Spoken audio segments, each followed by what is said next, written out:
Bonsoir et merci de nous ouvrir vos portes pour passer un temps de louange et d'étude de la Bible ensemble. On s'installe confortablement, Bon Sabbat chez vous commence maintenant.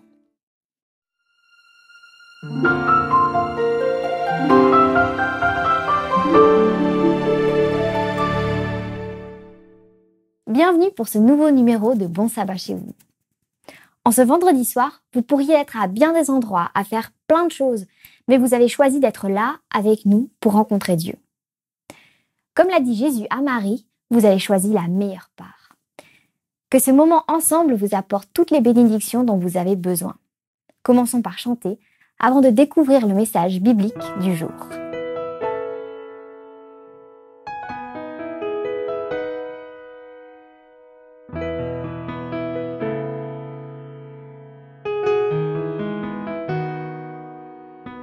Sonde-moi,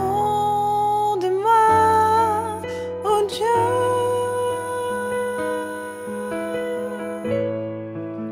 et connais mon cœur. Éprouve-moi, Seigneur,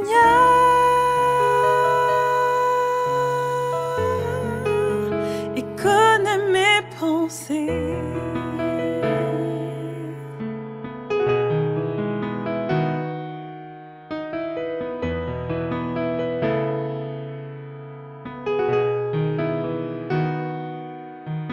Sonde-moi, ô Dieu,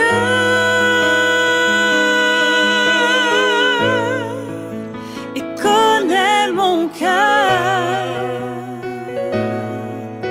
Éprouve-moi, Seigneur,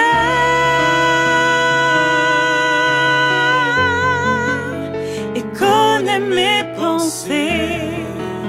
Regarde si je suis loin de toi.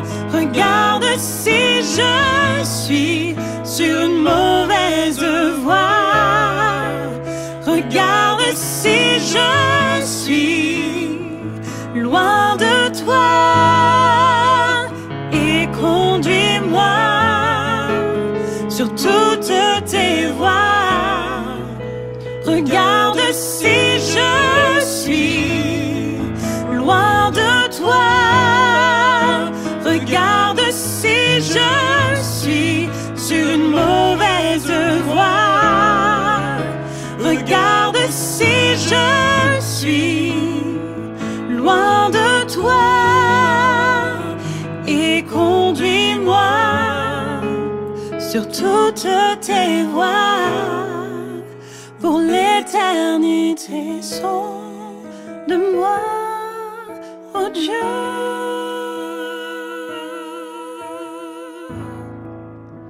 et connais mon cœur. Éprouve-moi, Seigneur, et connais mes pensées.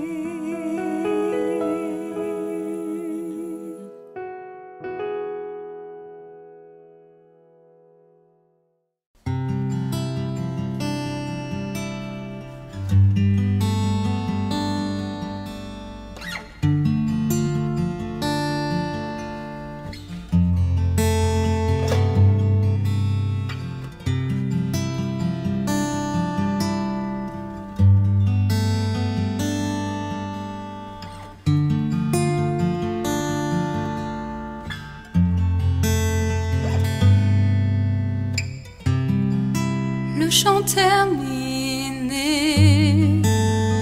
le rideau retombe. Je viens simplement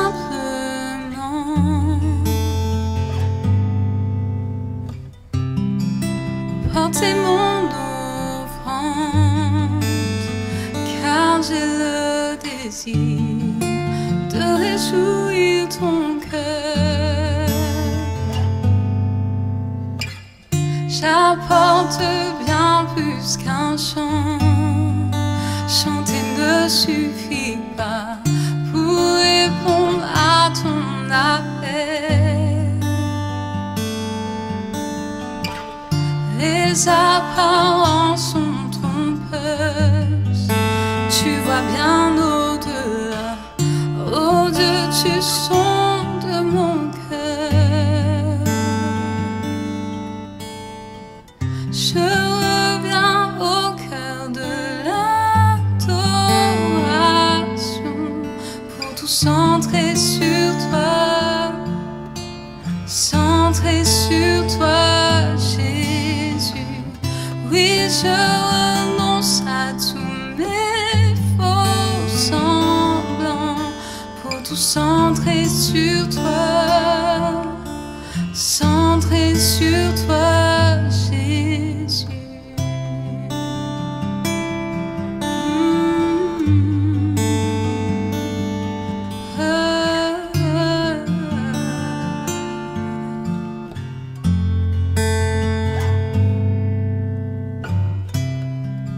Dieu d'éternité, qui peut exprimer ce dont tu es dit? Bien que faible et pauvre, je te donne tout, prends toute ma vie. J'apporte bien plus qu'un chant. Chanter ne suffit pas pour répondre à ton appel. Les apparences sont trompeuses. Tu vois bien au-delà, au-dessus son de mon cœur. Je reviens au cœur de l'adoration pour tout centrer sur toi, centrer sur toi, Jésus. Oui, je renonce à tous mes faux semblants pour tout centrer sur toi, centrer sur toi, Jésus. Je reviens au cœur de l'adoration pour tout centrer sur toi, centrer sur toi, Jésus. Oui, je renonce à tous mes faux semblants pour tout centrer sur toi, centrer sur toi, Jésus.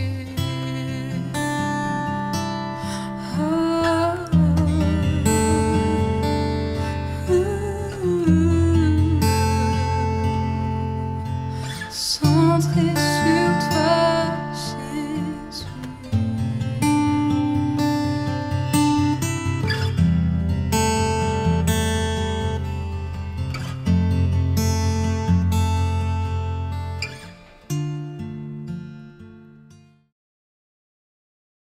En 2020, un groupe d'amis décide de jouer au loto. Pas du tout habitués à faire cela, ils regardent le tirage le soir même sans vraiment y prêter attention. Mais le fait est qu'ils gagnent. La somme est énorme, alors en attendant de récupérer leur gain, l'un d'entre eux cache le billet gagnant à un endroit inattendu. L'ourlet de rideau de sa chambre. Vous, si vous gagnez au loto, quelle serait votre réaction? Et si je vous disais que vous aviez peut-être déjà gagné au loto? Écoutez la parabole de ce soir pour le savoir. Bonsoir, je m'appelle Susanna, je suis portugaise et j'habite depuis 21 ans à Genève, cette belle ville de Suisse. Je suis très contente d'être avec vous ce soir et ensemble, nous allons étudier la parabole du trésor caché. Cette parabole est inspirante, comme toutes les paraboles, me direz-vous, mais elle a quand même quelque chose de si extraordinaire et particulier, tellement qu'elle a inspiré l'artiste Rembrandt, qui a peint un tableau du même nom, Parabole du trésor caché. Rien que son nom est agréable aux oreilles. Elle intrigue, elle attire, elle donne de l'espoir. Qui n'a jamais rêvé d'avoir un trésor entre les mains? Que ce soit beaucoup d'argent, des perles précieuses, une maison de valeur, une opportunité de rêve ou même des enfants que certains appellent vraiment leur trésor. En réalité, la notion de trésor peut largement varier d'une personne à l'autre. Alors, de quel trésor la Bible parle-t-elle? Qu'a voulu Jésus nous dire à ce sujet? Nous allons apporter quelques éléments de réflexion ce soir. Lisons d'abord cette parabole qui se trouve dans Matthieu, chapitre 13, verset 44. Le royaume des cieux ressemble à un trésor caché dans un champ. L'homme qui l'a trouvé le cache et, dans sa joie, il va vendre tout ce qu'il a, tout ce qu'il possède et achète ce champ. Puisqu'une parabole ici, nous avons une comparaison. Jésus essaye d'expliquer à son auditoire que ce royaume des cieux, qu'est-ce que c'est ce royaume des cieux? L'expression cieux n'est pas nouvelle, puisque Jésus l'a citée un peu auparavant dans Matthieu 6, quand il a appris ses disciples à prier. Cette prière si fameuse, connue sur le nom de Notre Père, commence par Notre Père qui es aux cieux. Dieu habite dans les cieux et c'est bien donc de son royaume, le royaume de Dieu, que Jésus parle dans cette parabole du trésor caché. En résumé, Jésus dit, le royaume de Dieu est comme un trésor caché dans un champ. Le trésor dont parle Jésus est bel et bien le royaume de Dieu. Je sais que pour certains, l'évocation du royaume de Dieu ne suscite pas un intérêt fou. Peut-être que le royaume de Dieu ne vous fait ni chaud ni froid. Eh bien, j'ai envie de vous dire que peut-être vous ressemblez un tout petit peu à Petit Jean. Vous connaissez Petit Jean? Je vais vous raconter son histoire. Petit Jean a fêté son anniversaire il y a quelques semaines. Et pour l'occasion, sa maman a organisé une fête. En petit comité, restrictions sanitaires obligent. Elle avait invité 3 de ses meilleurs amis, son grand-père et sa grand-mère. Après les jeux et les traditionnels gâteaux avec les bougies, Petit Jean a reçu les cadeaux. Il était tout content. Une énorme voiture téléguidée, un joli déguisement de pompier, un livre collecteur sur les étals, un joli ballon de foot et, cadeau spécial de sa grand-mère, une paire de chaussettes grises. Oui, sa grand-mère lui a offert une paire de chaussettes. Quel drôle de cadeau, n'est-ce pas? Surtout pour un petit enfant de 5 ans.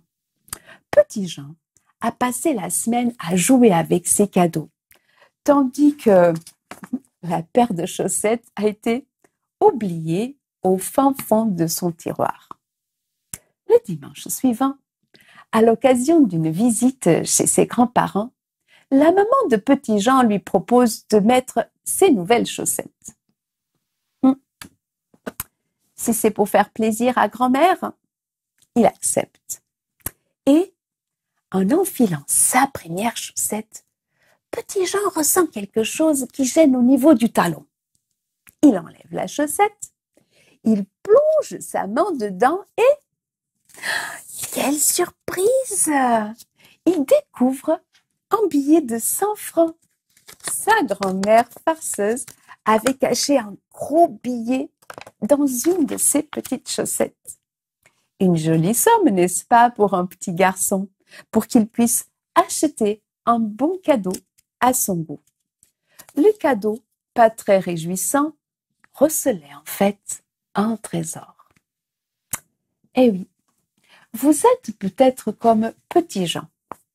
Vous regardez un petit peu la Bible de travers.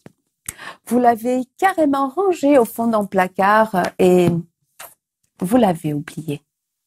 ce n'est pas forcément le livre le plus attirant à lire. Et pourtant, j'ai envie de vous dire que, en l'ouvrant et en y plongeant vos yeux, mais surtout votre cœur, vous y trouverez des trésors insoupçonnables, même plus. Vous êtes peut-être l'homme de ce champ qui a trouvé le trésor. La parabole ne nous dit pas pourquoi il était dans le champ. On ne sait pas s'il était là pour chercher le trésor, ou chercher un trésor, ou s'il était en train de travailler durement dans ce champ. Peut-être qu'il labourait ce champ avec douleur, sous le poids de la fatigue, le soleil.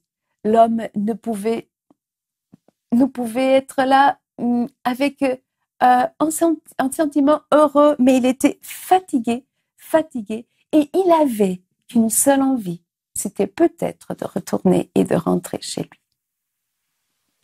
Mais quelque chose d'extraordinaire arrive. Il trouve un trésor. Il ne l'a pas forcément cherché, mais il a tout de suite reconnu que c'était un trésor. Saviez-vous que la parole de Dieu est un trésor elle-même? Ces mots apportent vie, joie, espérance. Et si vous vous dites encore que cela marche pour les autres, mais pas pour vous, peut-être manque-t-il un ingrédient très important. Il faut lire ce livre accompagné de celui qui l'a écrit. Oui, le Saint-Esprit.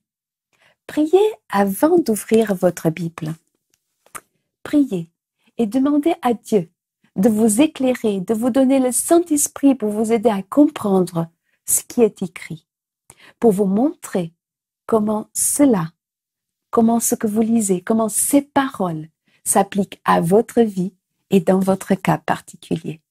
Faites appel au Saint-Esprit, le même qui a inspiré les auteurs de la Bible, et c'est certain que Dieu vous répondra, et alors vous trouverez le trésor. J'aimerais aussi attirer votre attention pour ce qui se passe une fois que l'homme a trouvé le trésor. Aussitôt le mot joie apparaît dans la Bible. Il est dit, dans sa joie, il va vendre tout ce qu'il possède, tout ce qu'il a, et il achète ce champ. Cette parabole aurait aussi pu s'appeler le trésor trouvé, parce que le trésor est caché, c'est un fait, mais c'est sa découverte que change tout. Jésus savait que sa parole, l'offre de son salut, son message d'amour et de paix serait quelque peu oublié dans l'avenir. Il faut le vouloir pour être en contact avec Dieu aujourd'hui, n'est-ce pas? Tous les jours, nous sommes plus exposés aux valeurs de ce monde à travers la télé, les films, les séries, les médias en général, qu'aux valeurs de Jésus. À l'école, on nous incite à lire des livres, beaucoup de livres, mais jamais la Bible. C'est même interdit par la loi, sous peine d'être taxé de prosélytisme. Dans certains pays, on nous demande même de ne pas porter des signes extérieurs visibles de notre foi. La parole est cachée. Mais sa découverte peut tout changer. Elle apporte joie, nous affirme Jésus. Et cette joie, elle entraîne aussitôt une réaction. Regardez ce qu'il a fait. Il a pris une décision, il a fait l'action. Dans sa joie, dit la Bible, il va vendre tout ce qu'il a pour acheter ce terrain. Le trésor découvert étonne, émerveille et enrichit d'un seul coup sa vie. Et surtout, il la chamboule. Tout à coup, il ne pense plus qu'à ce trésor. Il ne s'inquiète visiblement pas de l'avenir puisqu'il va vendre tout ce qu'il a pour acheter ce champ, nous dit la Bible. Désormais, sa vie entière va être consacrée à ce trésor inépuisable. Et nous, que faisons-nous de notre trésor? pour ceux qui ont vécu cette grande joie de découvrir le message de Jésus, pour ceux qui ont connu avec ardeur de vouloir parler, de vouloir dire aux autres de Jésus, de vouloir tout changer, de vouloir tout faire pour conserver ce trésor. Où en sommes-nous aujourd'hui? Vivons-nous encore dans cette urgence de vouloir tout vendre, tout abandonner au nom de cet évangile? Je ne dis pas que Dieu nous demande de mettre tout en vente, de tous nos biens de main et au nom de ce trésor et de tout quitter. Non. Même si certains l'ont fait, effectivement, ils ont renoncé à toute leur richesse pour devenir d'humbles missionnaires à travers le monde. Dieu, il a un plan spécifique pour chacun. Ce qu'il demande à l'un, il ne va pas demander forcément à l'autre personne. La vraie question à se poser individuellement ici est: quelle est ma perle? Quelle est ta perle? Quel est ton trésor caché? Quel est le trésor pour lequel on va tout sacrifier? En fonction de notre réponse, nous pouvons évaluer si nous sommes restés dans le champ que contient le trésor ou si nous sommes changés de champ, un autre champ, pour acquérir un autre trésor, mais pas le trésor que Jésus nous offre.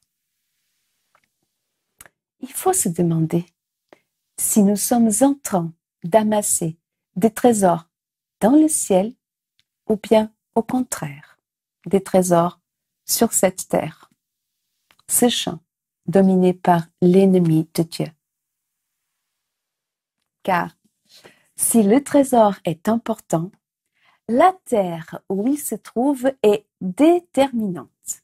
Oui, parce que un royaume, c'est un pays, un espace où règne un roi, où il détient une zone d'influence.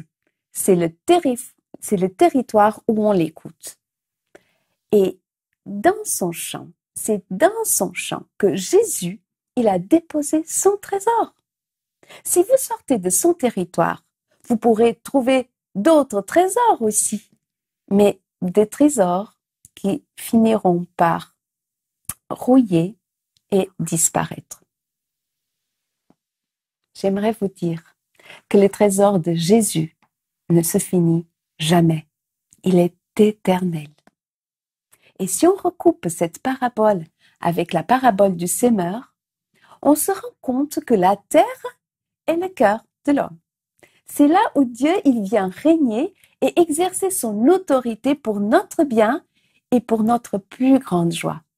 C'est là qu'il vient déposer ce trésor si précieux, sa parole transformatrice dans notre cœur. Elle n'a pas de prix, cette parole. Et en la découvrant vraiment, en y plongeant complètement, comme petit Jean a plongé sa main dans la chaussette, on va trouver une valeur inestimable. Et tout le reste que nous possédons ne va pas avoir de valeur. Car oui, il est agréable d'avoir de l'argent pour partir en vacances, pour se faire un bon resto. C'est tellement beau d'avoir une belle maison et quel cadeau du ciel d'avoir des enfants, de les aimer, de se sentir aimé au retour. La Bible nous le dit que ce sont des bénédictions, ce sont des dons, mais la Bible ne le présente jamais comme des trésors. Chaque chose a sa place. L'argent, les biens, les honneurs, la gloire et même la famille peuvent nous apporter une extraordinaire satisfaction. Mais Jésus est clair. Le trésor, c'est son royaume. Ce qui va nous apporter une joie profonde, ce qui va donner vraiment un vrai sens à notre expérience, c'est la présence de Jésus en nous, en moi, en toi, en moi. Si ce terrain, il est fertile, ouvert à sa semence. Vous savez, j'aime beaucoup un chant portugais, qui dit « Le ciel, c'est Jésus ». Et là où se trouve Jésus, là se trouve aussi le ciel, le paradis, le bonheur absolu. Jésus dit aussi, « Cherchez d'abord mon royaume, et toutes choses vous seront données en plus. » Le bonheur, c'est le royaume. Le reste vient en second. Je dirais même que le bonheur, c'est le royaume de Dieu en soi, en moi et en toi, d'abord en nous, et après chez les autres. Cela peut paraître un peu égoïste, mais lisons encore une fois. Le royaume des cieux ressemble à un trésor caché dans un champ.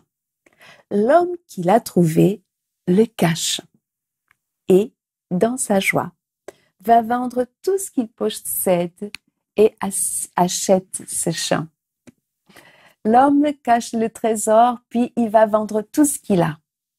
On entend tellement que nous devons partager l'amour de Dieu avec les autres, que nous devons proclamer au monde entier le message de salut de Jésus.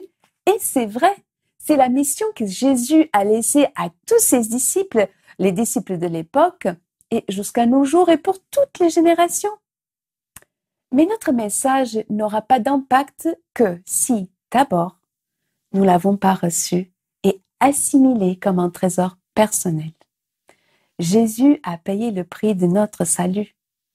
À chacun d'accepter son cadeau éternel. Personne ne pourra répondre à son appel à part toi et à part moi. Je peux entendre 1000 fois l'histoire de la croix, de la résurrection de Jésus. Elle peut me toucher toutes les fois que je l'entends. Je peux même partager avec passion avec les autres qui me croisent. Mais si je ne chéris pas dans mon cœur cette vérité chaque jour de mon existence, si elle n'a pas d'impact positif sur ma propre vie, si je donne cet aliment divin aux autres, mais que je m'en nourris pas moi-même, j'ai raté le trésor. La parabole se finit par une situation très intéressante. Dans sa vie, l'homme n'a plus rien à part le champ. Il ne lui reste que le trésor. Il s'est allégé de tout le reste qui est devenu encombrant à ses yeux. C'est là encore un conseil que Jésus nous donne d'une manière très délicate. Son royaume restera en nous quand nous serons disposés à nous défaire de tout ce qui peut nous encombrer. Voici certainement le message le plus fort et le plus tranchant pour nous. Car nous savons tous que nous avons des choses à abandonner sur le bord de la route avant de retourner au champ pour acheter et pour garder ce trésor pour nous à jamais. Nous savons que nous avons des mauvaises habitudes, des amours déplacés, des certitudes déviantes, de superflu étouffants. Oui, le confort qui tue intérieurement nos plus belles et saintes aspirations. Un agenda trop chargé, un égoïsme malsain. Et encore, nous sommes conscients que nous aurions tout à gagner d'arrêter certaines choses. D'autres, Dieu va peut-être encore nous les révéler. Le fait est que nous avons un travail à faire sur nous-mêmes. Encore faut-il le vouloir, mais aussi savoir comment le faire. Car si nous pensons que nous devons changer pour nous-mêmes avant d'acheter le terrain du trésor, nous nous trompons complètement. Nous n'avons pas besoin de devenir parfaits pour paraître devant Dieu. Notre travail est de demander à Dieu, par son Saint-Esprit, d'opérer cette transformation en nous. Et, petit à petit, ou brutalement, en une fois ou sur plusieurs années, le Saint-Esprit agira.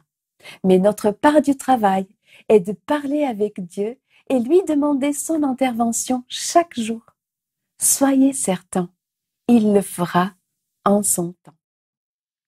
Et comme d'habitude, Jésus nous explique les vérités cachées de ce monde, mais surtout, il les met d'abord lui-même en pratique pour nous donner l'exemple. Oui, Jésus, il a quitté sa famille, son village, son métier pour annoncer ce royaume aux personnes qu'il rencontrait. Il s'est lui-même libéré des biens terrestres comme signe d'engagement envers Dieu. Il a révélé que le royaume des cieux vaut tous les sacrifices, même celui de quitter le ciel, pour donner l'opportunité aux autres, à moi et à toi, de l'intégrer. Dieu a tant aimé le monde qu'il a donné son Fils unique, Jésus, pour que quiconque y croit en lui ne périsse plus, mais ait la vie éternelle. Jésus a quitté le royaume parfait de Dieu pour accomplir sa mission. Le plus bel exemple de l'homme, de cet homme qui trouve le trésor dans ce champ est Jésus. Lui, il sait combien ce royaume est beau. Il l'a protégé du mal en se maintenant sans péché. Il a tout cédé jusqu'à sa vie. Puis, il est ressuscité. Lui-même, c'est lui qui viendra un jour pour nous chercher et pour nous amener dans son royaume. Ma prière ce soir est que le Seigneur parle fort à nos cœurs, qu'il nous prépare et que son règne vienne en nous. Que ce trésor soit une réalité tous les jours de notre vie, à partir de aujourd'hui. Oui, parce que aujourd'hui, c'est le moment de décider, j'accepte ce trésor dans ma vie. Je vous souhaite à tous un bon sabbat chez vous.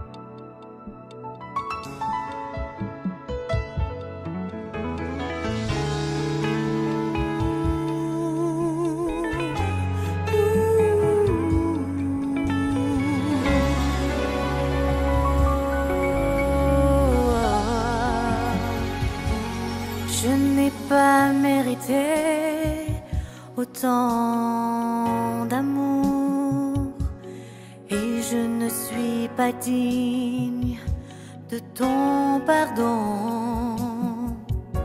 Pour moi tu as tout donné, tu t'es sacrifié.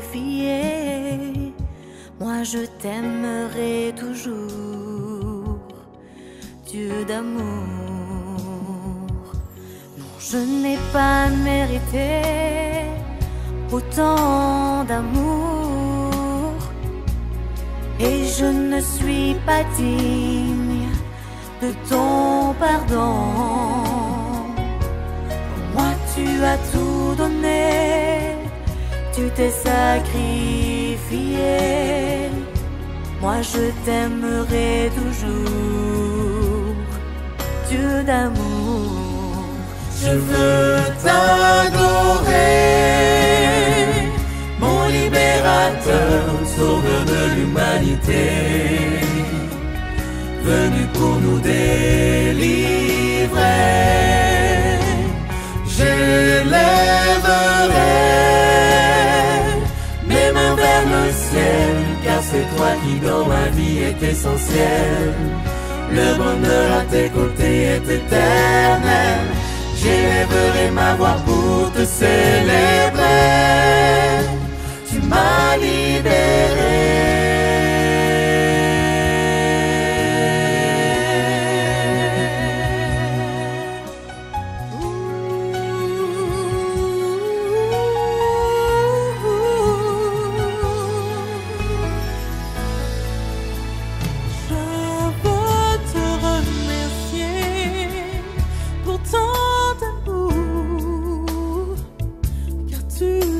Tout donné.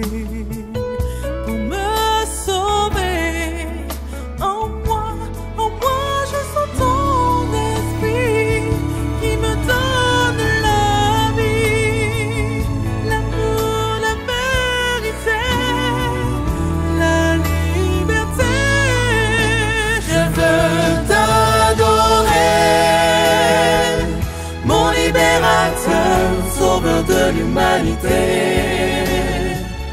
venu pour nous délivrer. J'élèverai mes mains vers le ciel, car c'est toi qui dans ma vie est essentiel. Le bonheur à tes côtés est éternel. J'élèverai ma voix pour te célébrer. Tu m'as libéré. Je te louerai, te chanterai, t'exalterai, t'adorerai. Je suis libre, oui libre. Je te louerai, te chanterai, t'exalterai, t'adorerai. Je suis libre, oui libre. Je te louerai, te chanterai, Je te t'exalterai, louerai, t'adorerai. je te chanterai libre, oui libre. Je te louerai, Je te te chanterai, louerai, t'exalterai, mon t'adorerai. Sauveur. Je suis libre en toi, Jésus. Oui libre. Alléluia.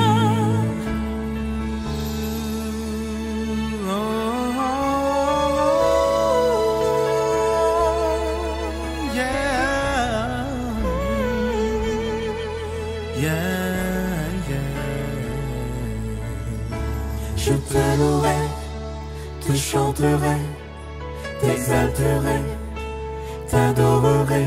Je suis libre, oui libre.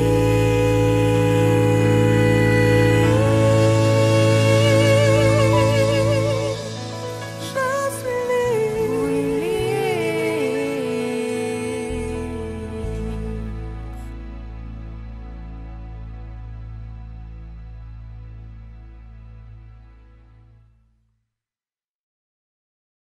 Merci de nous avoir accompagnés pour ce début de sabbat.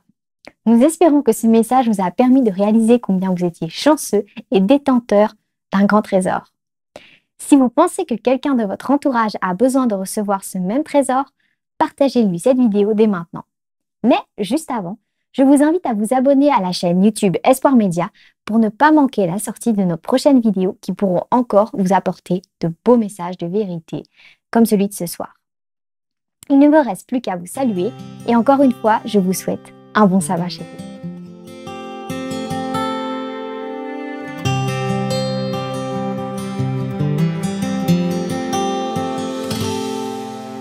Souviens-toi du sabbat pour le sanctifier, car en ce jour, Dieu nous invite à venir le rencontrer dans son amour pour mieux le connaître et vivre en harmonie avec Dieu notre Maître qui donne la vie.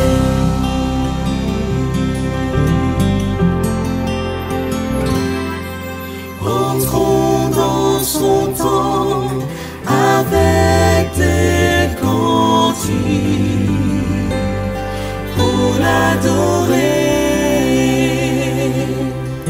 Remplissons ce lieu de nos voix de musique pour le louer. Merci à notre Père pour le jour du sabbat, pour ce point de repère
qui donne